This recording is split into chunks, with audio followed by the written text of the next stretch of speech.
Vic, first half, sabi ni Coach Alex, kulang sa energy, kulang sa hustle, pero pagdating ng second half, nagkising kayo lalo na fourth quarter. Paano kayo nakabalik sa game na to?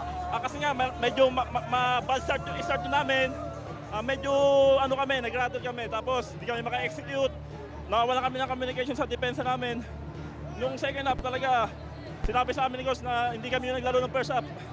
Sabi niya, hindi me not we not me kami.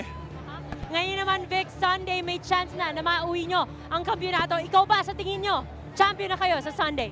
Hindi pa rin kami naniniwala. Pero pagtatrabawan pa rin namin yan.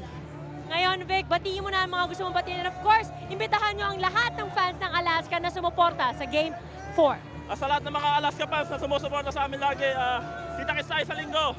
Huwag kayong magsawa sa suporta. Ginagawa namin to para sa inyo.